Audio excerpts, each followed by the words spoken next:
Hi guys, welcome back to the channel Mr. Singh Education. Welcome to the political science classes for all competitive exams. ਜਿਵੇਂ ਕਿ ਆਪਾਂ ਕੱਲ ਗੱਲ ਕੀਤੀ ਸੀ ਵੀ ਇੱਥੇ ਤੁਹਾਨੂੰ ਹਰੇਕ ਕੰਪੀਟੀਟਿਵ ਐਗਜ਼ਾਮ ਪੋਲੀਟੀਕਲ ਸਾਇੰਸ ਵਾਸਤੇ ਤੁਹਾਨੂੰ ਹਰੇਕ ਕੰਪੀਟੀਟਿਵ ਐਗਜ਼ਾਮ ਵਾਸਤੇ ਜਿਹੜਾ ਹੈਗਾ ਤੁਹਾਨੂੰ ਜਿਹੜਾ ਹੈਗਾ ਇੱਥੇ ਨੋਟਸ ਪ੍ਰੋਵਾਈਡ ਕੀਤੇ ਜਾਣਗੇ, ਇੱਥੇ ਲੈਕਚਰ ਤੁਹਾਨੂੰ ਮਿਲ ਜਾਣਗੇ, ਸੌਖੇ ਡੈਫੀਨੇਸ਼ਨਸ ਆਸਾਨ ਤਰੀਕੇ ਨਾਲ ਆਪਾਂ ਕਿਵੇਂ ਜਿਹੜਾ ਹੈਗਾ ਪੋਲੀਟੀਕਲ ਸਾਇੰਸ ਨੂੰ ਸਮਝ ਸਕਦੇ ਹਾਂ ਉਦਾਹਰਨਾਂ ਦੇ ਨਾਲ। ਕਈ ਵਾਰ ਕੀ ਹੁੰਦਾ ਵੀ ਆਪਾਂ ਕੀ ਹੈ ਡੈਫੀਨੇਸ਼ਨ ਜਿਹੜੀ ਆਪਾਂ ਗੱਲ ਕਰੀਏ ਪਰਿਭਾਸ਼ਾ ਤਾਂ ਆਪਾਂ ਨਹੀਂ ਸਮਝ ਲੱਗਦੀ, ਪਰ ਆਪਾਂ ਕੀ ਹੈ ਉਦਾਹਰਨ ਨੂੰ ਆਪਾਂ ਚੱਕੀ ਗਏ ਉਦਾਹਰਨ ਦੇ ਨਾਲ ਆਪਾਂ ਕੰਮ ਕਰੀਏ ਤਾਂ ਆਪਾਂ ਨੂੰ ਜਿਹੜੀ ਹੈਗੀ ਹੈ ਪਰਿਭਾਸ਼ਾ ਵੀ ਸਮਝ ਆਉਂਦੀ, ਆਪਾਂ ਨੂੰ ਕਨਸੈਪਟ ਕਲੀਅਰ ਵੀ ਹੋ ਜਾਂਦਾ ਅਤੇ ਆਪਾਂ ਨੂੰ ਭੁੱਲਦਾ ਵੀ ਨਹੀਂ ਛੇਤੀ। ਤਾਂ ਇਸ ਤਰ੍ਹਾਂ ਦੀ ਜੋ ਵੀ ਹੈਗਾ ਤੁਹਾਨੂੰ ਡੈਫੀਨੇਸ਼ਨ ਉਦਾਹਰਨਾਂ ਦੇ ਨਾਲ ਇੱਥੇ ਪੜ੍ਹਾਇਆ ਜਾਏਗਾ। ਤਾਂ ਤੁਸੀਂ ਕੀ ਜਿਹੜਾ ਹੈਗਾ ਇਹ ਚੈਨਲ ਨੂੰ ਸਬਸਕ੍ਰਾਈਬ ਕਰੋ ਅਤੇ ਮੈਨੂੰ ਸਪੋਰਟ ਕਰੋ। ਤਾਂ ਹੁਣ ਆਪਾਂ ਗੱਲ ਕਰਦੇ ਕੱਲ੍ਹ ਆਪਾਂ ਕਰਿਆ ਸੀ ਜਿਹੜਾ ਹੈਗਾ ਕੱਲ੍ਹ ਸਭ ਤੋਂ ਪਹਿਲਾਂ ਆਪਾਂ ਕਰਿਆ ਸੀ ਸੰਵਿਧਾਨ ਦੇ ਬਾਰੇ। ਆਪਾਂ ਸ਼ੁਰੂਆਤ ਕੀਤੀ ਸੀ, ਮੈਂ ਕੱਲ੍ਹ ਗੱਲ ਕੀਤੀ ਸੀ ਵੀ ਆਪਾਂ ਕੀ ਥੋੜ੍ਹਾ ਜਿਹਾ ਬੇਸਿਕਸ ਕਰਦੇ ਹਾਂ ਵੀ ਪੋਲੀਟੀਕਲ ਸਾਇੰਸ ਦੇ ਵਿੱਚ ਬੇਸਿਕਸ ਚੀਜ਼ਾਂ ਕੀ ਹੈਗੀਆਂ। ਤਾਂ ਇਸ ਤਰ੍ਹਾਂ ਕਿ ਆਪਾਂ ਕੱਲ੍ਹ ਸੰਵਿਧਾਨ ਦੀ ਗੱਲ ਕੀਤੀ ਸੀ। ਸੰਵਿਧਾਨ ਕੀ ਇੱਕ ਆਪਣਾ ਮਦਰ ਲੋ ਹੁੰਦਾ ਜਿਹਨੂੰ ਆਪਾਂ ਕਹਿ ਦਈਏ ਵੀ ਇੱਕ ਮਦਰ ਲੋ ਉਹ ਲੋ ਹੁੰਦਾ ਜਿਹੜਾ ਕਿ ਪੂਰੇ ਦੇਸ਼ ਦੇ ਵਿੱਚ ਪੂਰੇ ਦੇਸ਼ ਦੀ ਸਰਕਾਰ ਪੂਰੇ ਦੇਸ਼ ਨੂੰ ਹੀ ਚਲਾਉਂਦਾ ਹੈਗਾ, ਚਾਹੇ ਉਹ ਸਰਕਾਰ ਹੈ, ਲੋਕ ਹੈ, ਕੋਈ ਵੀ ਪਰਸਨ ਹੈਗਾ, ਕੋਈ ਅਫਸਰ ਹੈ, ਜੋ ਵੀ ਹੈਗਾ ਸਾਰਾ ਕੀ ਹੈ ਸੰਵਿਧਾਨ ਦੇ ਅਕੋਰਡਿੰਗ ਕਾਨੂੰਨ ਦੇ ਦਾਇਰੇ ਦੇ ਵਿੱਚ ਰਹਿ ਕੇ ਹੀ ਸਾਰੇ ਕੰਮ ਕਰਦਾ ਹੈਗਾ। ਹੁਣ ਜਿਵੇਂ ਆਪਾਂ ਗੱਲ ਕਰਦੇ ਕੱਲ੍ਹ ਆਪਾਂ ਇੱਕ ਗੱਲ ਹੋਰ ਕਰੀ ਸੀ ਕਨਸਟੀਟਿਊਸ਼ਨ ਕੀ ਫੰਡਾਮੈਂਟਲ ਅਤੇ ਔਰਗੈਨਿਕ ਲਾਅ ਹੈਗਾ। ਠੀਕ ਹੈ, ਫੰਡਾਮੈਂਟਲ ਦਾ ਮਤਲਬ ਹੁੰਦਾ ਜਿਹੜਾ ਕੀ ਹੈਗਾ ਨੀਂਹ ਰੱਖਦਾ ਕਿਸੇ ਚੀਜ਼ ਦੀ, ਜਿਵੇਂ ਆਪਾਂ ਕਹਿ ਦਈਏ ਨਾ ਫੰਡਾਮੈਂਟਲ ਮਤਲਬ ਨੀਂਹ ਰੱਖਣ ਵਾਲਾ। ਠੀਕ ਹੈ, ਜਿਸ ਕਰਕੇ ਸ਼ੁਰੂਆਤ ਹੁੰਦੀ ਹੈ। ਤਾਂ ਸ਼ੁਰੂਆਤ ਹੁੰਦੀ ਹੈ, ਇਹ ਸ਼ੁਰੂਆਤ ਕਰਦਾ ਪੂਰੇ ਦੇਸ਼ ਦੇ ਵਿੱਚ ਕਿਵੇਂ ਕੀ ਸਿਸਟਮ ਚੱਲੇਗਾ, ਕਿਸ ਤਰ੍ਹਾਂ ਚਲਾਇਆ ਜਾਏਗਾ। ਠੀਕ ਹੈ, ਔਰਗੈਨਿਕ ਲਾਅ ਉਹ ਲਾਅ ਹੁੰਦਾ ਜਿਹੜਾ ਕਿ ਸਮੇਂ ਸਿਰ ਕੀ ਹੈ ਬਦਲਦਾ ਰਹਿੰਦਾ, ਮਤਲਬ ਕਿ ਵਿਕਸਿਤ ਹੋਣ ਵਾਲਾ ਸਮੇਂ ਸਿਰ ਬਦਲਾਅ ਆਦੇ ਆਪ 'ਚ ਲਿਆਉਣ ਵਾਲਾ ਉਹਨੂੰ ਕੀ ਕਿਹਾ ਜਾਂਦਾ ਔਰਗੈਨਿਕ ਲਾਅ ਕਿਹਾ ਜਾਂਦਾ। ਤਾਂ ਆਪਾਂ ਕੱਲ੍ਹ ਜਿਹੜਾ ਹੈਗਾ ਸੰਵਿਧਾਨ ਬਾਰੇ ਗੱਲ ਕੀਤੀ ਸੀ। ਫਿਰ ਆਪਾਂ ਡਿਜ਼ਾਈਨ ਬਾਰੇ ਗੱਲ ਕੀਤੀ ਸੀ ਵੀ ਆਪਣੀ ਦੇਸ਼ ਦੀ ਜਿਹੜੀ ਹੈਗੀ ਸਰਕਾਰ ਹੈਗੀ ਉਹਦਾ ਡਿਜ਼ਾਈਨ ਕੀ ਹੈਗਾ। ਜਿਵੇਂ ਸਭ ਤੋਂ ਪਹਿਲਾਂ ਆਪਾਂ ਗੱਲ ਕੀਤੀ ਸੀ ਵੀ ਰਾਸ਼ਟਰਪਤੀ ਆਉਂਦੇ ਨੇ ਸਭ ਤੋਂ ਪਹਿਲੀ ਪੋਜੀਸ਼ਨ 'ਤੇ, ਉਸ ਤੋਂ ਬਾਅਦ ਪ੍ਰਾਈਮ ਮਿਨਿਸਟਰ ਤੋਂ ਦੇ ਜਿਹੜੇ ਅੰਡਰ ਕੰਮ ਕਰਦੇ ਨੇ ਡਾਇਰੈਕਟ ਅੰਡਰ ਕੰਮ ਕਰਦੇ ਨੇ ਉਹਨੂੰ ਆਪਾਂ ਮੰਤਰੀ ਮੰਡਲ ਕਹਿ ਦਈਏ, ਉਹਨੂੰ ਕਾਰਜਪਾਲਿਕਾ ਵੀ ਕਿਹਾ ਜਾਂਦਾ। ਮੰਤਰੀ ਮੰਡਲ ਦਾ ਦੂਸਰਾ ਨਾਮ ਹੀ ਕਾਰਜਪਾਲਿਕਾ ਹੈਗਾ। ਠੀਕ ਹੈ, ਲੈਜਿਸਲੇਚਰ ਹੁੰਦਾ ਜਿਹਨੂੰ ਆਪਾਂ ਪੰਜਾਬੀ 'ਚ ਵਿਧਾਨ ਸਭਾ ਕਹਿ ਦਈਏ। ਠੀਕ ਹੈ, ਇਹ ਸਭ ਕੁਛ ਕੀ ਹੈ ਜਿਹੜਾ ਹੈਗਾ ਇਹ ਇੱਕ ਡਿਜ਼ਾਈਨ ਆਪਾਂ ਕੱਲ੍ਹ ਡਿਜ਼ਾਈਨ ਬਾਰੇ ਗੱਲ ਕੀਤੀ ਸੀ।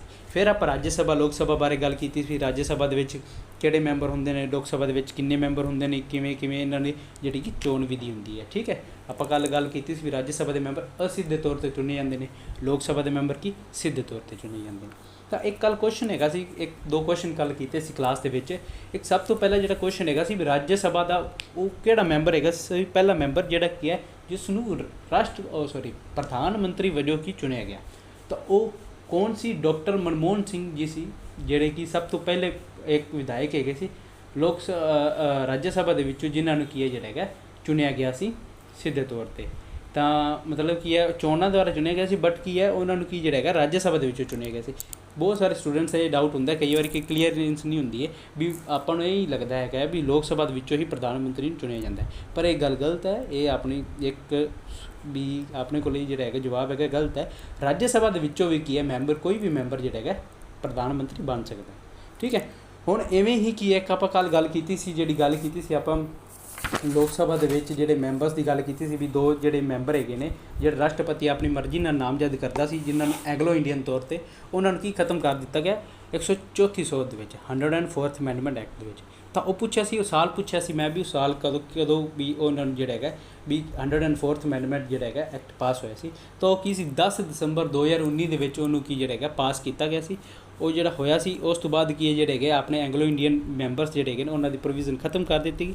ਉਸ ਦਾ ਕਾਰਨ ਇਹ ਸੀ ਕਿ ਉੱਥੋਂ ਦੇ ਜਿਹੜੇ ਲੋਕ ਹੈਗੇ ਸੀ ਨਾ, ਮਤਲਬ ਕਿ ਜਿਹੜੇ ਐਂਗਲੋ ਇੰਡੀਅਨ ਆਪਣੇ ਜਨਸੰਖਿਆ ਹੈਗੀ ਹੈ ਐਂਗਲੋ ਇੰਡੀਅਨ ਪਰਸਨ ਉਹ ਬਹੁਤ ਘੱਟ ਹੈਗੇ ਨੇ, ਇਸ ਕਰਕੇ ਇਹਨਾਂ ਦੀ ਪ੍ਰੋਵੀਜ਼ਨ ਜਿਹੜੀ ਕਿ ਖਤਮ ਕਰ ਦਿੱਤੀ।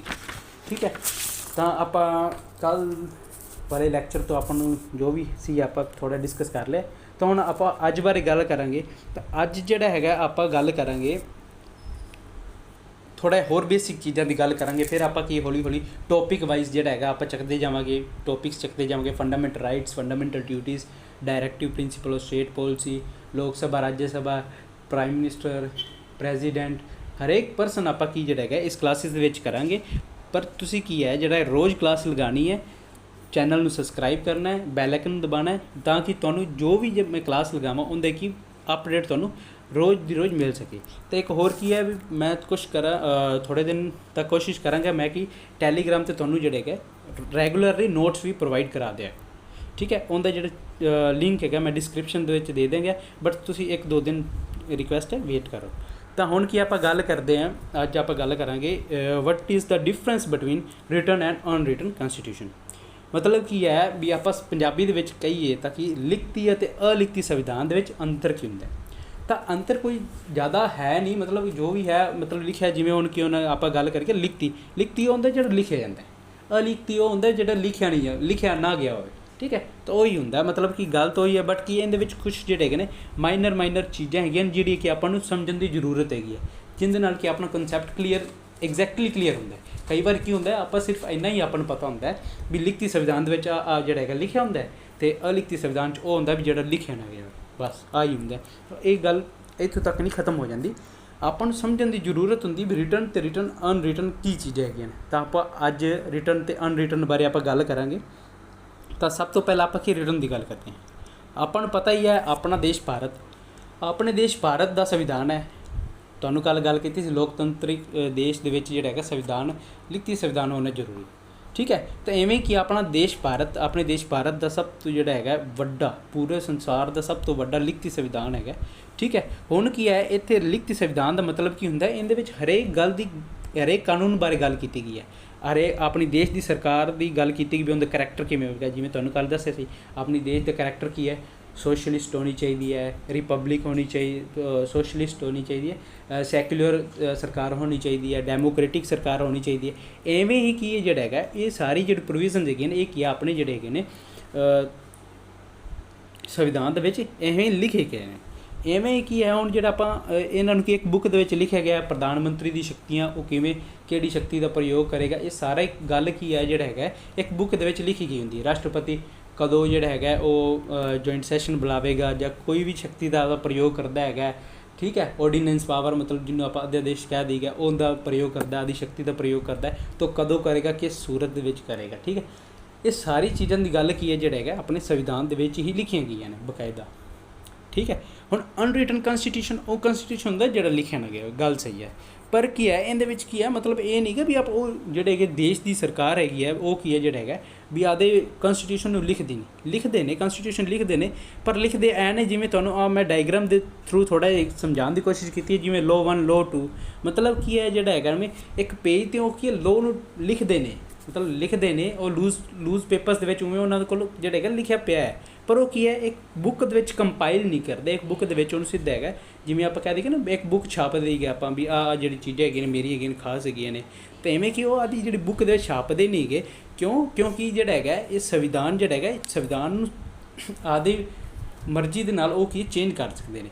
ਹੁਣ ਕੀ ਲਿਖਤੀ ਸੰਵਿਧਾਨ ਕੀ ਆਪਣੇ ਜਿਵੇਂ ਆਪਾਂ ਐਗਜ਼ਾਮਪਲ ਦੇ ਤੌਰ 'ਤੇ ਗੱਲ ਕਰ ਰਹੀ ਆਪਣੇ ਭਾਰਤ ਦੇਸ਼ ਦਾ ਜਿਹੜਾ ਹੈਗਾ ਲਿਖਤੀ ਸੰਵਿਧਾਨ ਹੈ। अलिखती संविधान की गल करिए तो वो देश किहड़ा हैगा यूके जिन्होंने आप यूनाइटेड किंगडम कह देगा, ठीक है।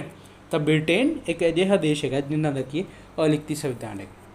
तो आप अलिखती संविधान तो लिखती संविधान बारे थोड़ी होर गल करते हैं। ये पहले 1-2 पॉइंट तो आप गल मतलब बेसिक गल कर रही है, तुहानूं एक जस्ट मैं तुहानूं दोबारा फिर दस देना। तो कि written constitution is the one whose articles and provisions are codified into a single legal document, ठीक है। मतलब की हैगा रिटन कॉन्स्टिट्यूशन एक लिखती संविधान वो संविधान होंदा है जिंदे आर्टिकल्स ते प्रोविजनस, आर्टिकल्स मतलब कि जिहड़े आपां हुण गल करदे कि फंडामेंटल राइट्स फंडामेंटल ड्यूटीज़ इन्हां नूं आर्टिकल कहा जांदा है, जिंदे विच की दस्सिया गया होंदा भी आह काम इस तरह होना चाहिए, इस तरह होना चाहिए, आह शक्ति इहदे कोल आह चीज़ हैगी है। तो आर्टिकल्स तो प्रोविजनस जिहड़ी है एक कोडीफाई की जाती मतलब लिखिया जांदियां ने एक सिंगल बुक दे विच, उन्हां नूं की कहा जाता है लिखती संविधान कहा जाता है। हुण आप इधर दूसरे पासे अलिखती बारे आप गल करिए तो इहदे आप गल करते हैं अनरिटन कॉन्स्टिट्यूशन वो कॉन्स्टिट्यूशन होंदा है provisions of unwritten constitution are not codified into a single legal document. ताकि मतलब की है जिहड़ियां अनरिटन कॉन्स्टिट्यूशन की जिहड़ी प्रोविजनस है वो लिखिया नहीं जांदियां एक सिंगल लीगल डॉक्यूमेंट लिखिया जांदियां, मतलब कि संसद विच एक जस्ट आप की है भी जिवें लिख के लै गए, जिवें आप कई बार की करिए ना रफ वर्क कर ली गए, रफ वर्क तो आप भी क्लास के लिख के लै गए, जो अपनी रफ नोटबुक गवाच भी जाए तो अपन कोई इन्ना फर्क नहीं पैंदा। इवें इन्हों की है भी फर्क नहीं पैंदा भी लिखन ना लिखन, ठीक है। तो इन्हों की है जिहड़ा एक सिंगल लीगल डॉक्यूमेंट दे विच नहीं किया जाता, कोडिफाइड, ठीक है, लिखा नहीं जाता। हुण आप दूसरे पॉइंट वाल गल करिए लिखती संविधान बारे, तो आप कि इन्हूं कहा जाता है in the system having written constitution itself is supreme, ठीक है।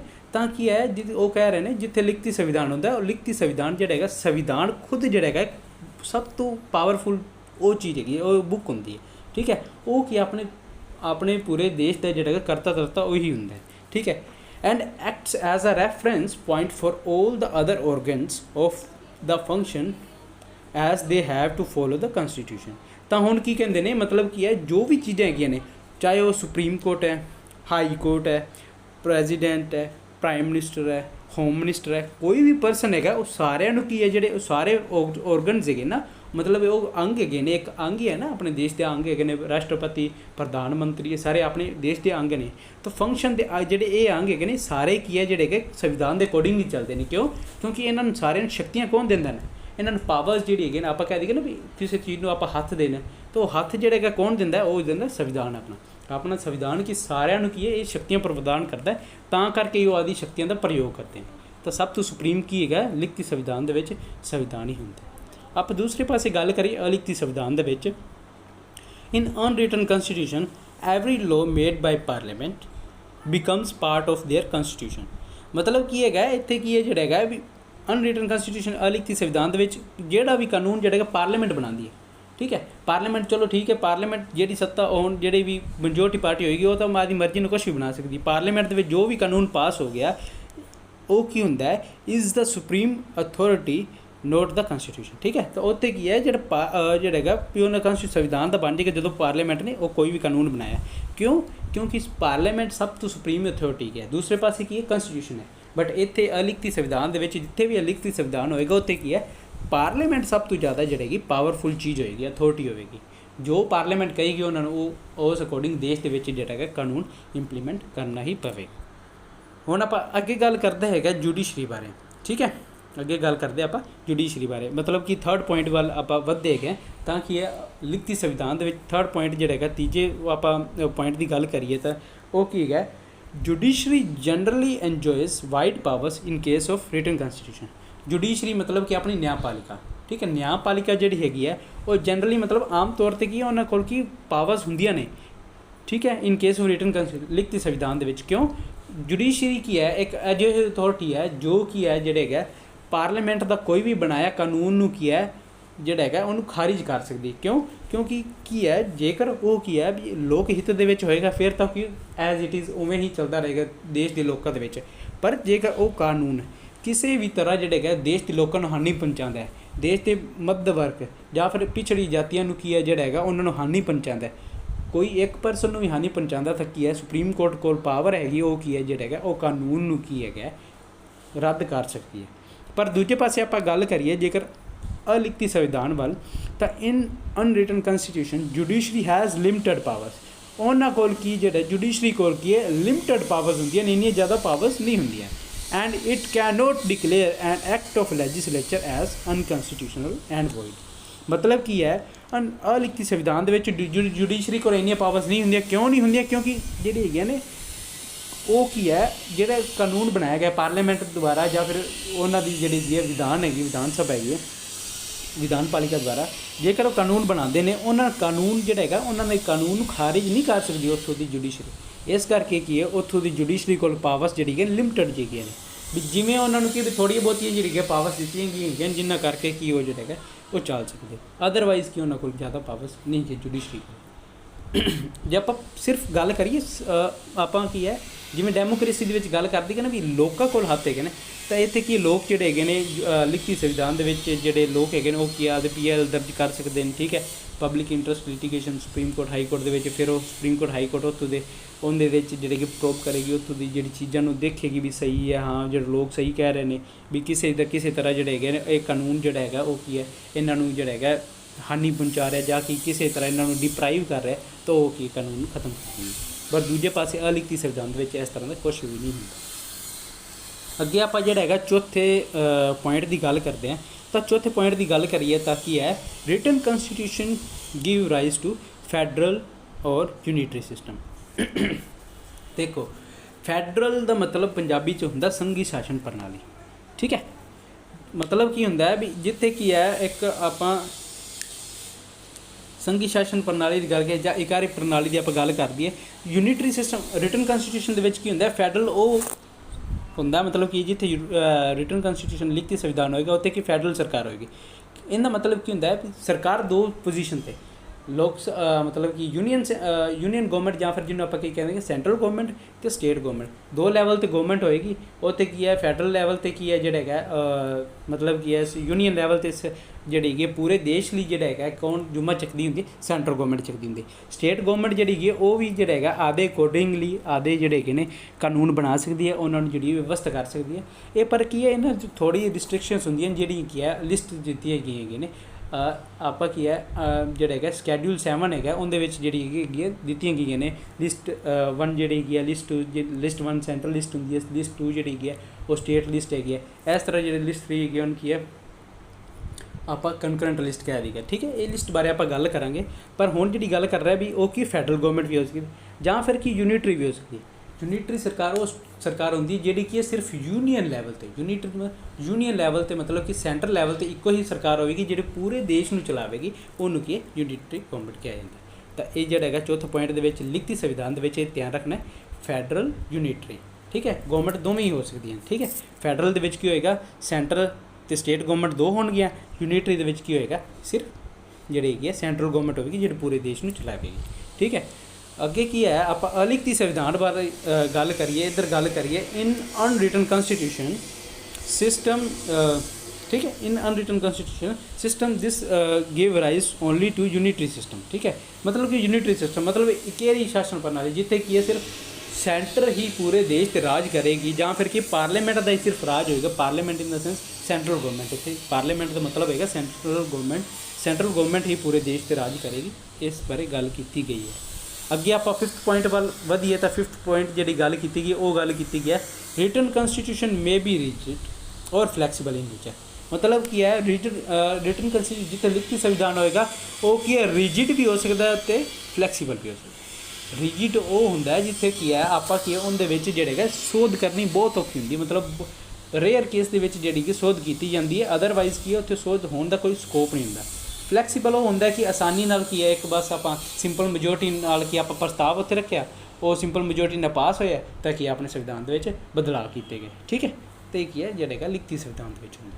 ਇਵੇਂ ਹੀ ਕੀ ਜਿਹੜਾ ਹੈਗਾ ਆਪਾਂ ਕੀ ਹੈ ਅਲਿਖਤੀ ਸੰਵਿਧਾਨ ਦੇ ਵਿੱਚ ਕੀ ਹੁੰਦਾ ਅਨਰਿਟਨ ਕੰਸਟੀਟਿਊਸ਼ਨ ਆਲਵੇਜ਼ ਫਲੈਕਸੀਬਲ ਇਨ ਨੇਚਰ। ਮਤਲਬ ਕੀ ਹੈ ਇੱਥੇ ਆਪਾਂ ਨੂੰ ਪਤਾ ਹੀ ਹੈ ਆਪਾਂ ਕੀ ਗੱਲ ਕਰ ਲਈ ਅਗਲੇ ਪੁਆਇੰਟਾਂ ਤੋਂ ਆਪਾਂ ਜਿਹੜਾ ਗੱਲ ਕੀਤੀ ਜਿਹੜੇ ਅੱਗੇ ਪਹਿਲਾਂ ਪੜ੍ਹਿਆ ਤਾਂ ਉੱਥੇ ਕੀ ਹੈ ਜਿਹੜਾ ਹੈਗਾ ਸਭ ਤੋਂ ਜ਼ਿਆਦਾ ਪਾਵਰਸ ਕਿਹਦੇ ਕੋਲ ਗਏ ਪਾਰਲੀਮੈਂਟ। ਹੁਣ ਪਾਰਲੀਮੈਂਟ ਜਿਵੇਂ ਚਾਹੇਗਾ ਉਹ ਕੀ ਹੈ ਆਪਦੀ ਮਰਜ਼ੀ ਨਾਲ ਕੁਛ ਵੀ ਚੇਂਜਸ ਕਰ ਸਕਦਾ ਅਤੇ ਇਹਦਾ ਮਤਲਬ ਕਿ ਉੱਥੋਂ ਦਾ ਸੰਵਿਧਾਨ ਕੀ ਹੋਏਗਾ ਫਲੈਕਸੀਬਲ ਹੋਏਗਾ, ਠੀਕ ਹੈ। ਕਈ ਵਾਰ ਕੀ ਕੁਐਸਚਨ ਆਉਂਦਾ ਹੁੰਦਾ ਆਪਣੇ ਦੇਸ਼ ਦੇ ਸੰਵਿਧਾਨ ਜਿਹੜਾ ਹੈਗਾ ਉਹਦਾ ਜਿਹੜਾ ਨੇਚਰ ਕਿਹੋ ਜਿਹਾ ਤਾਂ ਨੇਚਰ ਕੀ ਹੈ ਨਾ ਤਾਂ ਕੀ ਹੈ ਰਿਜਿਡ ਹੈਗਾ ਅਤੇ ਨਾ ਹੀ ਕੀ ਫਲੈਕਸੀਬਲ ਹੈਗਾ।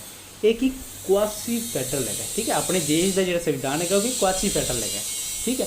ਕੁਆਸੀ ਫੈਡਰਲ ਦਾ ਮਤਲਬ ਕੀ ਹੁੰਦਾ ਨਾ ਤਾਂ ਜ਼ਿਆਦਾ ਕੀ ਹੈ ਸਖਤ ਹੈਗਾ ਅਤੇ ਨਾ ਹੀ ਜ਼ਿਆਦਾ ਫਲੈਕਸੀਬਲ ਹੈਗਾ, ਠੀਕ ਹੈ। ਇਹਨਾਂ ਦੋਵਾਂ ਦੇ ਕੰਬੀਨੇਸ਼ਨ ਨੂੰ ਕੀ ਕਿਹਾ ਜਾਂਦਾ ਕੁਆਸੀ ਫੈਡਰਲ ਕਿਹਾ ਜਾਂਦਾ। ਤਾਂ ਹੁਣ ਤੁਸੀਂ ਕੀ ਸਟੂਡੈਂਟਸ ਇੱਕ ਤੁਸੀਂ ਮੈਨੂੰ ਪੁਆਇੰਟ ਦੱਸਣਾ ਵੀ ਕੁਆਸੀ ਫੈਡਰਲ ਦਾ ਐਕਚੁਅਲ 'ਚ ਮਤਲਬ ਕੀ ਹੁੰਦਾ, ਉਹਦੀ ਮਤਲਬ ਆਪਾਂ ਇੱਕ ਲਾਈਨ ਦੇ ਵਿੱਚ ਸਮ ਅਪ ਕਰੀਏ ਤਾਂ ਕੀ ਹੋ ਸਕਦਾ ਕਿ ਤੁਸੀਂ ਜਿਹੜਾ ਹੈਗਾ ਮੈਨੂੰ ਆਨਸਰ ਦੇਣਾ ਕਮੈਂਟ ਸੈਕਸ਼ਨ ਦੇ ਵਿੱਚ, ਠੀਕ ਹੈ। ਵੀਡੀਓ ਨੂੰ ਦੇਖਿਆ ਵੀ ਜ਼ਰੂਰ ਕਰੋ, ਵੀਡੀਓ ਤੁਹਾਡੇ ਵਾਸਤੇ ਬਹੁਤ ਵੈਲਿਊਏਬਲ ਹੈਗੀ ਹੈ। ਨਾਲ ਦੇ ਨਾਲ ਜੋ ਮੈਂ ਕੁਐਸਚਨ ਪੁੱਛਦਾ ਹੈਗਾ ਉਹ ਕੁਐਸਚਨ ਦਾ ਤੁਸੀਂ ਜਿਹੜਾ ਹੈਗਾ ਉਹਨੂੰ ਪੜ੍ਹਿਆ ਵੀ ਕਰੋ, ਠੀਕ ਹੈ। ਤਾਂ ਲਿਖਤੀ ਅਤੇ ਅਲਿਖਤੀ ਸੰਵਿਧਾਨ ਦੇ ਵਿੱਚ ਸਮਝਣ ਲਈ ਇੰਨੀਆਂ ਹੀ ਚੀਜ਼ਾਂ 5 ਪੁਆਇੰਟ ਕਾਫੀ ਹੈਗੇ ਜਿਹੜੇ ਕਿ ਮੈਂ ਪੁਆਇੰਟਸ ਹੋਰ ਵੀ ਬਣ ਸਕਦੇ ਨੇ, ਪਰ ਮੈਂ ਸਿਰਫ ਉਹੀ ਦੱਸਣ ਜਿਹੜੇ ਤੁਹਾਡੇ ਐਗਜ਼ਾਮ ਪੁਆਇੰਟ ਆਫ ਵਿਊ ਤੋਂ ਰੈਲੀਵੈਂਟ ਹੈਗੇ ਨੇ ਅਤੇ ਜਿਹੜੇ ਤੁਹਾਡੇ ਮਤਲਬ ਕਿ ਤੁਹਾਨੂੰ ਸੁਸਾਇਟੀ ਦੇ ਵਿੱਚ ਤੁਹਾਨੂੰ ਥੋੜ੍ਹਾ ਬਹੁਤਾ ਪਤਾ ਹੋ ਜਾਏਗਾ ਵੀ ਹਾਂ ਆਹ ਚੀਜ਼ਾਂ ਹੁੰਦੀਆਂ। ਅੱਗੇ ਆਪਾਂ ਗੱਲ ਕਰਦੇ ਹਾਂ, ਅੱਜ ਆਪਾਂ ਥੋੜ੍ਹਾ ਹੋਰ ਬੇਸਿਕ ਚੀਜ਼ਾਂ ਵੱਲ ਵਧਾਂਗੇ। ਦੇਖੋ ਜੇਕਰ ਆਪਾਂ ਨੂੰ ਕਿਸੇ ਵੀ ਚੀਜ਼ ਦੇ ਬੇਸਿਕਸ ਨਹੀਂ ਪਤਾ ਨਾ ਫਿਰ ਆਪਾਂ ਜਿਹੜਾ ਹੈਗਾ ਆਪਾਂ ਸਟਾਰਟਿੰਗ ਤੋਂ ਹੀ ਟੋਪਿਕਸ ਚੱਕ ਲਾਂਗੇ, ਫਿਰ ਆਪਾਂ ਨੂੰ ਡਿਫੀਕਲਟੀ ਹੁੰਦੀ ਹੈ। ਮਤਲਬ ਕਿ ਆਪਾਂ ਆਹ ਜਿਹੜੇ ਹੈਗੇ ਸਮਝਣ ਦੇ ਵਿੱਚ ਡਿਫੀਕਲਟੀ ਹੁੰਦੀ ਹੈ ਵੀ ਆਹ ਚੀਜ਼ ਆਹ ਜਿਹੜੀ ਕਿ ਫੈਡਰਲ ਚੀਜ਼ ਕੀ ਹੈਗੀ ਹੈ, ਯੂਨਿਟਰੀ ਕੀ ਚੀਜ਼ ਹੈਗੀ ਹੈ, ਇਹ ਕੀ ਹੈਗੀ ਨਾ ਆਪਾਂ ਇਹਨਾਂ ਚੀਜ਼ਾਂ ਨੂੰ ਬੇਸਿਕ ਕਨਸੈਪਟਸ ਮੰਨੀਗਾ ਅਤੇ ਇਹ ਬੇਸਿਕ ਕਨਸੈਪਟਸ ਜਿਹੜੇ ਹੈਗੇ ਜ਼ਿਆਦਾਤਰ ਆਪਾਂ ਨੂੰ ਪਤਾ ਹੀ ਹੋਣੇ ਚਾਹੀਦੇ ਨੇ, ਠੀਕ ਹੈ। ਤਾਂ ਇਹ ਚੀਜ਼ਾਂ ਆਪਾਂ ਨੂੰ ਪਤਾ ਹੋਣੀ ਚਾਹੀਦੀ। ਇਸ ਕਰਕੇ ਮੈਂ ਸਿਰਫ ਹਜੇ ਬੇਸਿਕਸ 'ਤੇ ਹੈਗਾ। ਆਪਾਂ ਮੰਡੇ ਜਾਂ ਟਿਊਸਡੇ ਤੋਂ ਆਪਾਂ ਕੀ ਹੈ ਟੌਪਿਕ ਵਾਈਜ਼ ਜਿਹੜਾ ਹੈਗੇ ਆਪਾਂ ਸਟਾਰਟ ਕਰ ਦਾਂਗੇ ਕਲਾਸਿਸ ਆਪਣੀ। ਚਲੋ ਅੱਜ ਆਪਾਂ ਜਿਹੜਾ ਹੈਗਾ ਥੋੜ੍ਹੇ ਹੋਰ ਕਰ ਲੈਂਦੇ various sources of Indian constitution. ਠੀਕ ਹੈ, ਮਤਲਬ ਵੇਰੀਅਸ ਸੋਰਸਿਸ ਤੁਹਾਨੂੰ ਪਤਾ ਹੀ ਹੋਏਗਾ ਕੀ ਹੈ ਜਿਹੜਾ ਹੈਗਾ ਆਪਣੇ ਸੰਵਿਧਾਨ ਜਿਹੜਾ ਹੈਗਾ ਸੰਵਿਧਾਨ ਦੇ ਵਿੱਚ ਜਿਹੜੀ ਪ੍ਰੋਵੀਜ਼ਨ ਲਿਆਂਦੀਆਂ ਗਈਆਂ ਨੇ ਉਹ ਕੀ ਆ ਆਪਾਂ ਕੀ ਹੈ ਪੂਰੇ ਵਰਲਡ ਦੇ ਸੰਵਿਧਾਨ ਨੂੰ ਮਤਲਬ ਪੂਰੇ ਵਰਲਡ ਦਾ ਮਤਲਬ ਕੀ ਹੈ ਉਸ ਟਾਈਮ ਜਿਸ ਵੀ ਦੇਸ਼ ਦੇ ਸੰਵਿਧਾਨ ਹੈਗਾ ਸੀ ਉਹਨਾਂ ਸੰਵਿਧਾਨ ਨੂੰ ਪੜ੍ਹ ਕੇ ਉਹਨੂੰ ਸਮਝ ਕੇ ਅਤੇ ਉਹਨਾਂ ਨੂੰ ਕੀ ਫਿਰ ਜਿਹੜਾ ਹੈਗਾ ਆਪਣੇ ਦੇਸ਼ ਦੇ ਵਿੱਚ ਲਿਆਂਦਾ ਗਿਆ ਉਹਨੂੰ ਕੀ ਆਪਣੇ ਜਿਹੜੇ ਹੈਗਾ ਸੰਵਿਧਾਨ ਦੇ ਵਿੱਚ ਕੀ ਹੈਗਾ ਇਨੋਗ੍ਰੇਟ ਮਤਲਬ ਕਿ ਉਹਨਾਂ ਨੂੰ ਕੀ ਸ਼ਾਮਿਲ ਕੀਤਾ ਗਿਆ। ਠੀਕ, ਤਾਂ ਹੁਣ ਕੀ ਆਪਾਂ ਕੀ ਗੱਲ ਕਰਦੇ ਫੈਡਰਲ ਸਟਰਕਚਰ। ਠੀਕ ਹੈ, ਫੈਡਰਲ ਸਟਰਕਚਰ ਦੀ ਅੱਗੇ ਵੀ ਆਪਾਂ ਗੱਲ ਕਰ ਰਹੇ ਹਾਂ ਵੀ ਜਿਹੜੀ ਹੈਗੀ ਆ ਦੋ ਗਵਰਨਮੈਂਟ ਹੁੰਦੀਆਂ ਨੇ ਫੈਡਰਲ ਸਟਰਕਚਰ ਦੇ ਵਿੱਚ ਜਿਹੜੀ ਕਿ ਇੱਕ ਕੀ ਹੁੰਦੀ ਯੂਨੀਅਨ ਲੈਵਲ 'ਤੇ ਹੁੰਦੀ ਦੂਸਰੀ ਕੀ ਹੁੰਦੀ ਹੈ ਸਟੇਟ ਲੈਵਲ 'ਤੇ ਹੁੰਦੀ ਹੈ। ਤਾਂ ਉਹ ਜਿਹੜਾ ਹੈਗਾ ਸੋਰਸ ਹੁੰਦਾ ਕੀ ਹੈਗਾ ਸੀ government of India act 1935। Government of India act 1935 ਕੀ ਹੈ ਬ੍ਰਿਟਿਸ਼ ਲੋਕਾਂ ਨੇ ਕੀ ਲਿਆਂਦਾ ਸੀ ਆਪਣੇ ਦੇਸ਼ ਦੇ ਵਿੱਚ। ਠੀਕ ਹੈ, ਅਤੇ ਧਿਆਨ ਰੱਖਣਾ। ਠੀਕ ਹੈ, government of India act 1935 British ਲੋਕਾਂ ਨੇ ਕੀ ਆਪਣੇ ਦੇਸ਼ ਦੇ ਵਿੱਚ ਲਿਆਂਦਾ ਸੀ। ਇਹਨੂੰ ਮਿਨੀ ਕੰਸਟੀਟਿਊਸ਼ਨ ਵੀ ਕਿਹਾ ਜਾਂਦਾ। ਠੀਕ ਹੈ, ਅੱਗੇ ਆਫਿਸ ਆਫ ਗਵਰਨਰ ਵੀ ਆਪਣੇ ਦੇਸ਼ ਦੇ ਵਿੱਚ ਕੀ ਹੈ ਸਟੇਟ ਦੇ। ਠੀਕ ਹੈ, ਸਟੇਟ ਦਾ ਮੁਖੀ ਕੌਣ ਹੋਏਗਾ ਗਵਰਨਰ ਹੋਏਗਾ। ਤਾਂ ਉਹ ਵੀ ਕੀ ਪ੍ਰੋਵੀਜ਼ਨ ਕਿੱਥੋਂ ਲਏਗੀ ਗਵਰਨਮੈਂਟ ਆਫ ਇੰਡੀਆ ਐਕਟ 1935 ਦੇ ਵਿੱਚੋਂ ਲਈ ਗਈ ਹੈ। ਅੱਗੇ ਕੀ ਗੱਲ ਆਪਾਂ ਕਰਦੇ ਹੈਗੇ ਜਿਹੜੇ ਹੈਗਾ ਇਮਰਜੈਂਸੀ ਪ੍ਰੋਵੀਜ਼ਨਸ ਵੀ ਕੀ ਆਪਾਂ ਕਿੱਥੋਂ ਲਿਆ ਗਵਰਨਮੈਂਟ ਆਫ ਇੰਡੀਆ ਐਕਟ 1935 ਤੋਂ ਹੀ ਲਿਆ। ਪਰ ਇੱਕ ਗੱਲ ਹੋਰ ਮੈਂ ਤੁਹਾਨੂੰ ਕਲੀਅਰ ਕਰ ਦੇਣੀ ਚਾਹੁੰਦਾ। ਚਲੋ ਕਲੀਅਰ ਨਹੀਂ ਤੁਹਾਡੇ ਵਾਸਤੇ ਇੱਕ ਇਹ ਵੀ ਕੁਐਸਚਨ ਹੈਗਾ ਐਮਰਜੈਂਸੀ ਪ੍ਰੋਵੀਜ਼ਨਸ ਨਾਲ ਇੱਕ ਹੋਰ ਪੁਆਇੰਟ ਜਿਹੜਾ ਹੈਗਾ ਜੁੜਦਾ ਹੈਗਾ ਥੋੜ੍ਹਾ ਬਹੁਤਾ ਵੀ ਜਰਮਨੀ ਦੇ ਨਾਲ ਜੁੜਦਾ ਹੈਗਾ। ਤੁਹਾਨੂੰ ਹਿੰਟ ਦੇ ਦਿੱਤਾ ਗਿਆ ਤਾਂ ਤੁਸੀਂ ਕੀ ਲੱਭ ਕੇ ਲਿਆਉਣਾ ਵੀ ਜਰਮਨੀ ਨਾਲ ਰਿਲੇਟਡ ਕੀ ਹੈਗਾ ਵੀ ਐਮਰਜੈਂਸੀ ਪ੍ਰੋਵੀਜ਼ਨਸ ਨਾਲ ਕਿਸ ਤਰ੍ਹਾਂ ਆਪਾਂ ਰਿਲੇਟ ਕਰ ਸਕਦੇ ਉਸ।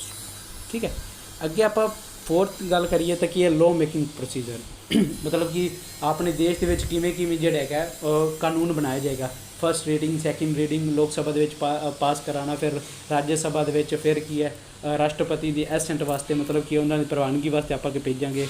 ਫਿਰ ਜਦੋਂ ਰਾਸ਼ਟਰਪਤੀ ਉਹਦਾ ਆਦੇ ਸਾਈਨ ਕਰੇਗਾ ਉਸ ਤੋਂ ਬਾਅਦ ਹੀ ਕੀ ਜਿਹੜਾ ਹੈਗਾ ਉਹ ਇੱਕ ਕਾਨੂੰਨ ਬਣੇਗਾ ਅਤੇ ਲੋਕਾਂ 'ਤੇ ਇੰਪਲੀਮੈਂਟ ਕੀਤਾ ਜਾਏਗਾ।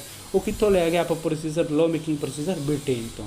ਐਵੇਂ ਕੀ ਹੈ ਰੂਲ ਆਫ ਲਾਅ। ਠੀਕ ਹੈ, rule of law Ki Britain ਤੋਂ ਲਿਆ ਗਿਆ। ਸਿੰਗਲ ਸਿਟੀਜ਼ਨਸ਼ਿਪ ਵੀ ਕੀ ਆਪਾਂ ਬ੍ਰਿਟੇਨ ਤੋਂ ਲਿਆ।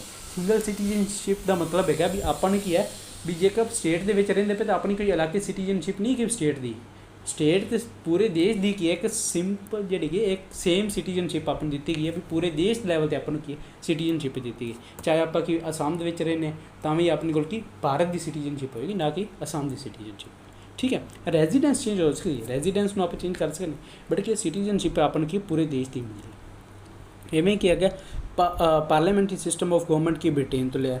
ਅੱਗੇ ਕੀ ਇੱਕ ਮੋਸਟ ਰੈਲੀਵੈਂਟ ਕੁਐਸਚਨ ਹੈਗਾ ਜਿਹੜਾ ਕਿ ਆਪਾਂ ਨੂੰ ਕੀ ਕਨਫਿਊਜ਼ ਕਰਦਾ ਹੈਗਾ ਕਿਉਂਕਿ ਜ਼ਿਆਦਾਤਰ ਸੋਰਸਿਸ ਆ ਬ੍ਰਿਟੇਨ ਅਤੇ USA ਜਾਂ ਫਿਰ ਗਵਰਨਮੈਂਟ ਆਫ ਇੰਡੀਆ ਐਕਟ 1935 ਤੋਂ ਲੈ ਤਾਂ ਕਰਕੇ ਕਿ ਸਟੂਡੈਂਟਸ ਨੂੰ ਲੱਗਦਾ ਜੇ ਕਿਸੇ ਨਹੀਂ ਹੁੰਦਾ ਤਾਂ ਉਹ ਕੀ ਹੈ ਗੈਸ ਵਰਕ ਵੀ ਕਰਦੇ ਨੇ ਤਾਂ ਉਹਨੂੰ ਕੀ ਹੈ ਉਹ USA ਜਾਂ ਬ੍ਰਿਟੇਨ ਦੇ ਵਿੱਚੋਂ ਲਗਾ ਜਾਂਦੇ। ਬਟ ਇਹ ਕੁਐਸਚਨ ਥੋੜ੍ਹਾ ਹੈ ਮਤਲਬ ਕਿ ਯਾਦ ਰੱਖਣ ਵਾਲਾ ਉਹ ਕੀ ਇਲੈਕਸ਼ਨਸ ਆਫ ਦਾ ਪ੍ਰੈਜ਼ੀਡੈਂਟ ਤਾਂ ਉਹ ਕੀ ਹੈ ਜਿਹੜਾ ਕਿ ਪ੍ਰੋਵੀਜ਼ਨ ਲਈ ਉਹ ਆਪਾਂ ਕੀ ਆਇਰਲੈਂਡ ਤੋਂ ਹੀ ਲਈ ਹੈ। ਠੀਕ ਹੈ, ਅੱਗੇ ਆ ਗਿਆ ਇੰਪੀਚਮੈਂਟ ਆਫ ਪ੍ਰੈਜ਼ੀਡੈਂਟ। ਇਹ ਧਿਆਨ ਰੱਖਣਾ ਇਲੈਕਸ਼ਨ ਆਫ ਪ੍ਰੈਜ਼ੀਡੈਂਟ ਆਇਰਲੈਂਡ ਤੋਂ ਲਿਆ। ਇੰਪੀਚਮੈਂਟ ਮਤਲਬ ਕਿ ਰਾਸ਼ਟਰਪਤੀ ਨੂੰ ਉਹਦੇ ਅਹੁਦੇ ਤੋਂ ਹਟਾਉਣਾ।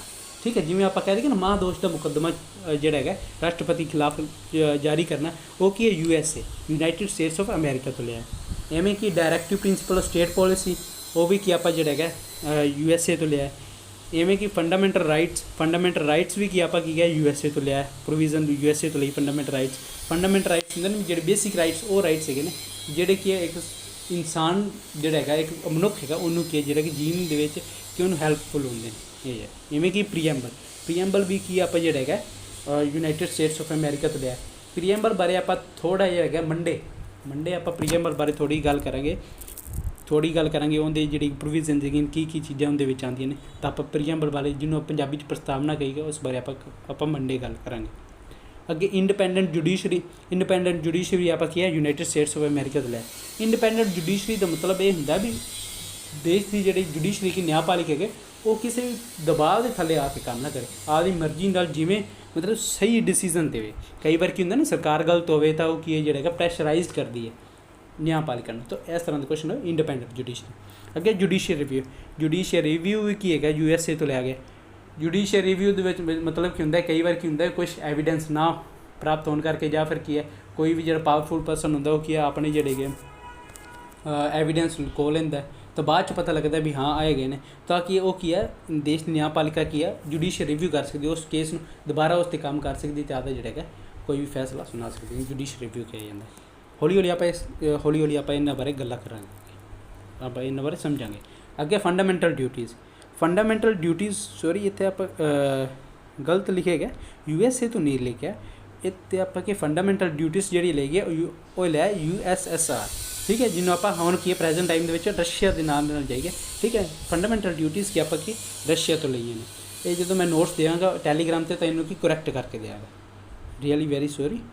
अगे आप अगे गल करते कनकरेंट लिस्ट, ठीक है। कनकरेंट लिस्ट की है आस्ट्रेलिया तो लईए, कनकरेंट लिस्ट वो होंगी जी की है यूनीयन लिस्ट ते स्टेट लिस्ट में सबजैक्ट नहीं होंगे, उन्होंने की कनकरेंट लिस्ट में शामिल किया गया, ठीक है, जिते कि है दोनों ही मतलब कि है राज्य सभा सॉरी अपनी केंद्र सरकार ते राज्य सरकार दोवें की जेडे कानून बना सकते, उन्होंने की कनकरेंट लिस्ट किया जाता है। सो आई होप गाइज तुहानू ये जो लैक्चर है पसंद आया होएगा, तुसी लैक्चर नू जिहड़ा है लाइक करना, इनू शेयर करना, तो जिहड़ा अपना चैनल है मिस्टर सिंह एजुकेशन इनू की है तो सबसक्राइब करना, इनू शेयर करना, तो इनका बैल आइकन दबाना, ठीक है। Thank you guys for watching mister Singh education.